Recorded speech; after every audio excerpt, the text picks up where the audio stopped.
H D. ಕೋಟೆ ತಾಲೂಕು ವ್ಯವಸಾಯೋತ್ಪನ್ನ ಮಾರಾಟ ಸಹಕಾರ ಸಂಘದ ವತಿಯಿಂದ ಸರ್ವ ಸದಸ್ಯರ ವಾರ್ಷಿಕ ಮಹಾಸಭೆಯನ್ನು ಎಚ್.ಡಿ. ಕೋಟೆ ಪಟ್ಟಣದ ಸಂಘದ ಅಕ್ಕಿ ಗಿರಣಿ ಆವರಣದಲ್ಲಿ ಆಯೋಜಿಸಲಾಗಿತ್ತು. ಸಭೆಯನ್ನುದ್ದೇಶಿಸಿ ಮಾತನಾಡಿದ ಅಧ್ಯಕ್ಷ ಮೊತ್ತ ಬಸವರಾಜಪ್ಪ, ಸದಸ್ಯರ ಸರ್ವಾನುಮತದಿಂದ ಸಹಕಾರ ಸಂಘವನ್ನು ಅಭಿವೃದ್ಧಿಪಡಿಸುವಲ್ಲಿ ಸರ್ವ ಸದಸ್ಯರ ಸಹಕಾರ ಅಗತ್ಯವಿದೆ ಎಂದು ಅಭಿಪ್ರಾಯಪಟ್ಟರು. ಮರಣ ಹೊಂದಿದ ಸದಸ್ಯರ ಕುಟುಂಬಕ್ಕೆ ಪರಿಹಾರ ಒದಗಿಸಬೇಕೆಂದು ಒಕ್ಕೊರಲಿನಿಂದ ಸರ್ವ ಸದಸ್ಯರು ಒತ್ತಾಯಿಸಿದರು.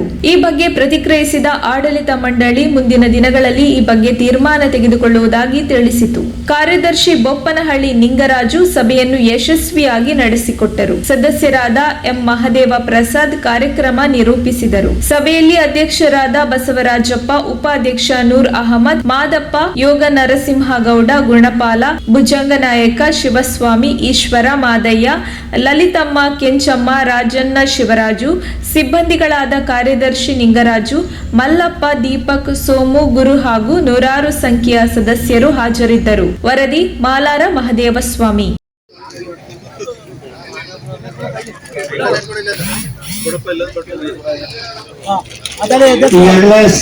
ಸಂಘದ ಸರಗೂರಿನಲ್ಲಿ ಇರೋ ಸೈಟಿಗೆ ಎಲ್ಲಾ ದಾಖಲಾತಿಗಳನ್ನು ಸಂಘದಲ್ಲಿ ಪಡೆದುಕೊಂಡಿದ್ದು ಈಶ್ವರ ತುಳಸಿನ ಮಾಡಿಸಿಕೊಂಡು ನಮ್ಮ ಸಂಘದಲ್ಲಿ ಇದೆ. ಎಲ್ಲ ಸರ್ವ ಸದಸ್ಯರೇ ಹಾಗೂ ವೇದಿಕೆ ನಿರ್ದೇಶಕರು ಈಗ ಇಷ್ಟೊತ್ತು ಎಲ್ಲ ಚರ್ಚೆ ಆಗಿದೆ. ಎಲ್ಲ ಚರ್ಚೆ ಆಗಿ ಎಲ್ಲ ಹೇಳಿದೀವಿ. ಈಗ ಮಂಚಯ್ಯನವರು ಮತ್ತೆ ಶಿವರಾಜ್ ಅವರು, ಬಾಲು, ಪರಶಿವಮೂರ್ತಿ ಎಲ್ಲ ಮಾತಾಡೋದಕ್ಕೆಲ್ಲ ಹೇಳಿದೀವಿ.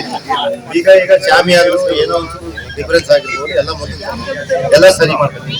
ಮತ್ತೆ ನೀವು ಹೇಳಿರೋದಕ್ಕೆಲ್ಲಕ್ಕೂ ನಮ್ಮಲ್ಲಿ ಕೆಲವು ಆಗದೆ ಇರ್ಬೋದು, ಕೆಲವು ಆಗ್ಬೋದು. ಆದ್ರೆ 90% ನಾವು ಮಾಡ್ತೀವಿ. ಯಾವುದು ಪ್ರಯತ್ನನಾರು ಪಟ್ಟಿ ಆದಷ್ಟು ನಾವು ಮಾಡೇ ಮಾಡ್ತೀವಿ. ಆದ್ರಿಂದ ದಯಮಾಡಿ ಇಷ್ಟೊತ್ತು ತಾವು ಸಹಕಾರ ಕೊಟ್ಟು ಮಹಾಸಭೆಗೆ ಎಲ್ಲರೂ ಸಹಕರಿಸಿದ್ದೇನೆ. ತಮ್ಮೆಲ್ಲರಿಗೂ ವಂದನೆಗಳನ್ನು ಹೇಳುತ್ತಾ ನನ್ನ ಮಾತುಗಳನ್ನ ಮುಗಿಸ್ತಾ ಇದ್ದೀನಿ. ಪ್ರತಿಭಾ ಪುರಸ್ಕಾರ ಅಂತ ಪ್ರತಿ ವರ್ಷ ಈಗ ವಾರ್ಷಿಕ ಮಹಾಸಭೆ ಮಾಡ್ತಿರಲ್ಲ, ಆ ಟೈಮಲ್ಲಿ ಪ್ರತಿಭಾ ಪುರಸ್ಕಾರ ಅನ್ನೋದು ಒಂದು ಮಾಡ್ಬೇಕಂತ ತಮ್ಮಲ್ಲಿ ಕೇಳಿ. ಲಾಭನೂ ಮಾಡ್ಬೇಕು ಮತ್ತೆ ಖರ್ಚುನು ಮಾಡ್ಬೇಕು. ಲಾಭ ಯಾವ ರೀತಿ ಮಾಡ್ಬೇಕು ಅನ್ನೋದನ್ನ ಆಡಳಿತ ಮಾಡಲಿ ಆಲೋಚನೆ ಮಾಡ್ಬೇಕಂತ ನಮ್ಮಲ್ಲಿ ಒಂದು ಅಭಿಪ್ರಾಯ